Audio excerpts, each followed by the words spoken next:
गुवाहाटी 30 अक्टूबर 2008। एक आम सा गुरुवार। हमारे पास जो स्रोत हैं वो उस दिन की एक ऐसी तस्वीर खींचते हैं जिसमें सब कुछ बिल्कुल अपनी जगह पर था। हम्म।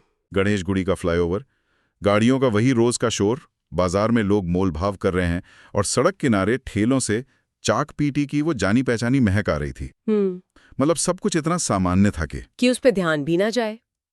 और शायद यही बात सबसे ज्यादा डराती है ना? हाँ, त्रासदी की सबसे बड़ी ताकत शायद यही है कि वो हमेशा सामान्यता का नकाब उड़कर आती है। जब हम आंकड़ों में देखते हैं कि इतने लोग मारे गए, इतना नुकसान हुआ, तो हम उस घटना से दूर हो जाते हैं। बिल्कुल। लेकिन एक कहानी वो हमें सीधा उस पल के अंदर ले जाती है। और आज हमारा मकसद भी यही है। हम इस घटना को सिर्फ एक खबर की तरह नहीं, बल्कि एक कहानी की तरह परत दर परत खोलेंगे।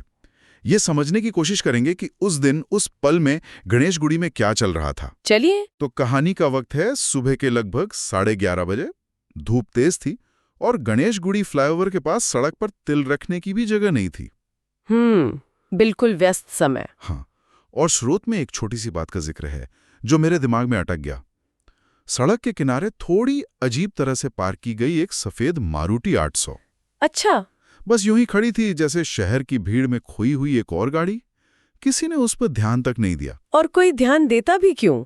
ये छोटी छोटी मामूली बातें ही तो जिंदगी को सामान्य बनाती हैं। सही बात है। स्रोत के लेखक ने जानबूझकर इन चीजों को चुना है।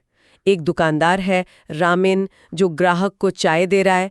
एक जोड़ा बाइक पर सिग्नल के हरे होने का इंतजार कर रहा है। एक बस भी धीमी हो रही है यात्रियों को उतारने के लिए। हाँ, ये सब मिलकर एक तस्वीर बनाते हैं जिसे लेखक ने दर्दनाक रूप से सामान्य कहा है। Painfully normal. दर्दनाक रूप से सामान्य है। ये शब्द अपने आप में कितना कुछ कह देता है। ऐसा लगता है जैसे हम जानते हैं कि इस सामान्यता के पर्दे के पीछे कुछ भयानक छुपा है। बिल्कुल। ये कहानी सुनाने का एक बहुत शक्तिशाली तरीका है, एक तरह से फॉरशैडोइंग। पूर्वाभास। हाँ, पूर्वाभास।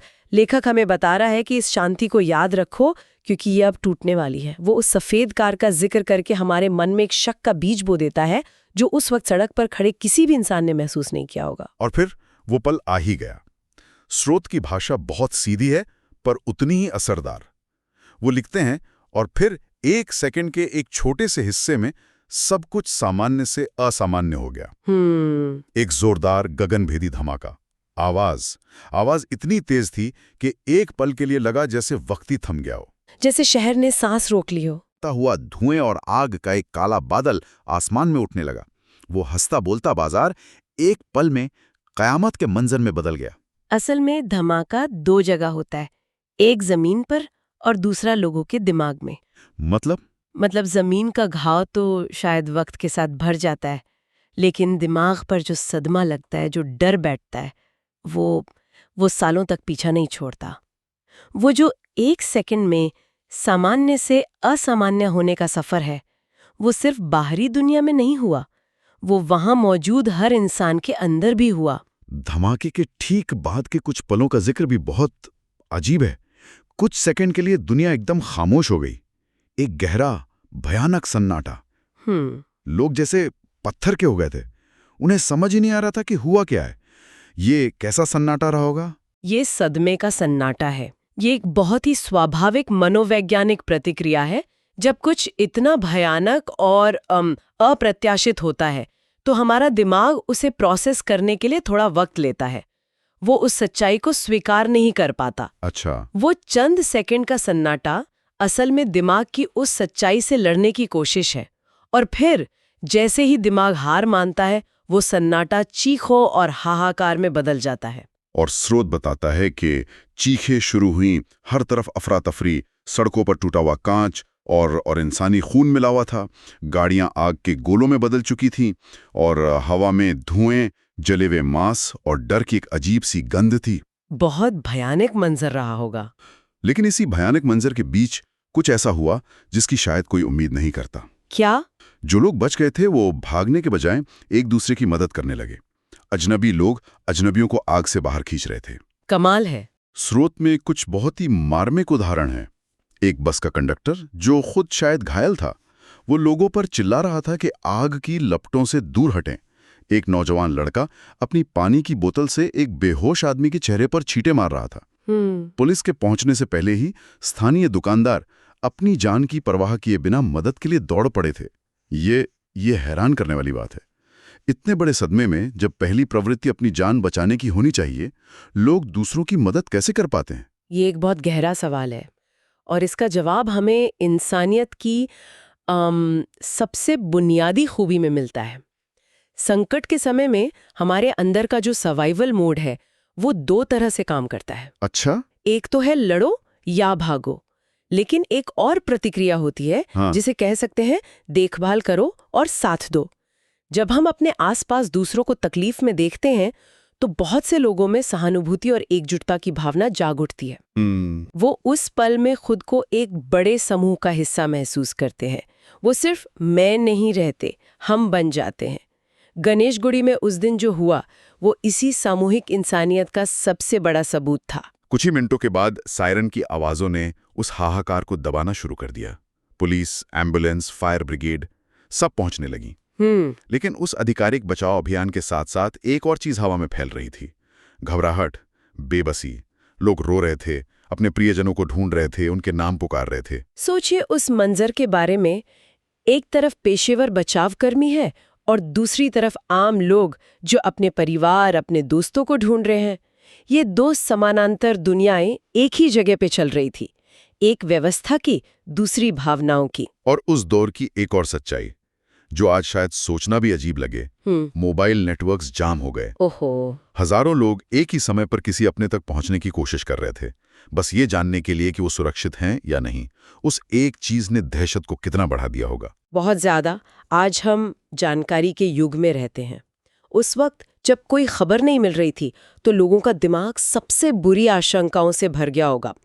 वो मोबाइल नेटवर्क का जाम होना सिर्फ एक टेक्निकल प्रॉब्लम नहीं थी, वो उस पल की सामूहिक घबराहट का एक मीटर बन गया था। पास के अस्पतालों का भी जिक्र है। डॉक्टर और नर्सें इमरजेंसी वार्ड के गेट के बाहर इंतजार कर रहे थे क्योंकि उन्हें पता था कि क्या आने वाला है। घायलों को ऑटो रिक्शा, निजी कारों, यहाँ तक कि हाथेलों पर भी लाया जा रहा था। पूरा शहरी जैसे एक बचाव अभियान में बदल गया था। और फिर खबर फैली। स्रोत कहता है पूरे असम में जंगल की आग की तरह। टीवी चैनलों पर ब्रेकिंग न्यूज की पट्टियां चलने लगीं। गुवाहाटी में सिलसिलेवार धमाके, गणेशगुड़ी बुरी तरह प्रभावित। इस खबर का असर सिर्फ उस जगह तक सीमित नहीं रहा। पूरे शहर, पूरे राज्य पर एक उदासी छा गई। घरों में टीवी के सामने सन्नाटा पसर गया। बाजार अपने आप बंद होने लगे। स्कूलों ने माता पिता को फोन करना शुरू कर दिया होगा। हाँ, कि अगर अपने बच्चों को ले जाएं। ऐसा लगा जैसे पूरे राज्य ने उस दुख के बोझ को एक साथ अपने कंधों पर महसूस किया। यहीं पर एक व्यक्तिगत त्रासदी एक सामूहिक अनुभव बन जाती है। जो दर्द कुछ 100 लोगों ने सीधे तौर पर महसूस किया, वो खबरों और फोन कॉल्स के जरिए लाखों लोगों तक पहुंच गया। शहर की धड़कन धीमी पड़ गई। ये सिर्फ गणेशगुड़ी पर हमला नहीं था, ये गुवाहाटी के दिल पर, असम की आत्मा पर हमला था। बिल्कुल। और बाद में जब जांच हुई तो पता चला कि ये कोई अकेली घटना नहीं थी। ये पूरे असम में हुए कई समन्वित विस्फोटों की एक श्रृंखला का हिस्सा था। राज्य के इतिहास का सबसे खतरनाक आतंकी हमला। हाँ, और जब ये जानकारी सामने आई होगी तो उस घटना का मतलब ही बदल गया होगा। कैसे? तब ये सिर्फ एक हादसा नहीं रह गया, ये एक साजिश बन गई। इससे डर और गुस्से की एक और परत जुड़ गई। जब आपको पता चलता है कि आपके साथ जो हुआ वो अचानक नहीं बल्कि किसी के इरादे का नतीजा था, तो जख्म और भी गहरा हो जाता है। लेकिन मुझे लगता है गणेशगुड़ी के उन लोगों के लिए जो उस दिन वहां थे, उनके लिए ये राजनीति या अखबार की सुर्खियां नहीं थी। उनके लिए ये एक व्यक्तिगत अनुभव था। हाँ, बिल्कुल। एक ऐसी याद जब उनकी जिंदगी एक पल में हमेशा के लिए बदल गई। यही तो फर्क है एक घटना को बाहर से देखने और उसे जीने में। बाहर वालों के लिए ये एक आतंकी हमला था, आंकड़ों का एक सेट।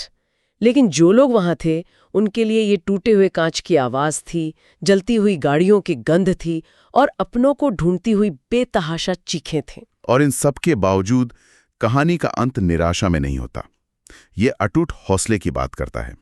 स्रोत कहता है और फिर भी गुवाहाटी फिर से उठ खड़ा हुआ। यह कहना जितना आसान है, करना उतना ही मुश्किल रहा होगा। उठ खड़े होने का मतलब सिर्फ टूटी हुई दुकानों को फिर से बना लेना नहीं होता। सही बात है।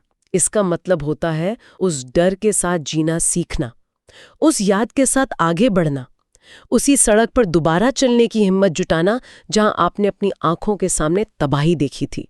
दुकानें फिर से खुलीं, लोगों ने मिलकर उस इलाके को टुकड़ा टुकड़ा जोड़कर फिर से बनाया और गणेशगुड़ी एक बार फिर शहर की धड़कन बन गया। हाँ, और ये भावना स्रोत की अंतिम पंक्तियों में बहुत खूबसूरती से समाहित है, क्योंकि असम ने हमेशा यही किया है, गिरना, उठना और साहस के साथ आगे बढ़ना।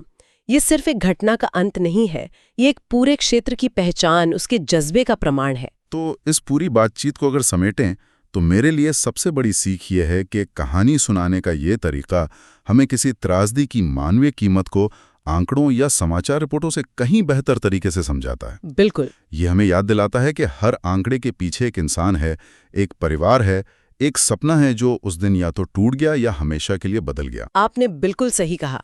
ये हमें सहानुभूति सिखाता है। और मैं आज की इस चर्चा को हमारे श्रोताओं के लिए एक विचार के साथ समाप्त करना चाहूंगी। जरूर। जब कोई समुदाय ऐसी किसी घटना से गुजरता है तो वो केवल भौतिक रूप से ही पुनर्निर्माण नहीं करता, वो भावनात्मक और मनोवैज्ञानिक रूप से भी खुद को फिर से बनाता है। मेरा सवाल ये है, इस प्रक्रिया में वो कौन सी कहानियां हैं जो बार बार सुनाई जाती हैं और कौन सी भुला दी जाती हैं? हम नायकों को याद रखते हैं, हम पीड़ितों को याद रखते हैं, लेकिन उन अनगिनत लोगों का क्या होता है जो डर या सदमे के साथ चुपचाप जीना सीख लेते हैं? किसी शहर की स्मृति में ऐसे जख्म आखिर किस रूप में जिंदा रहते हैं?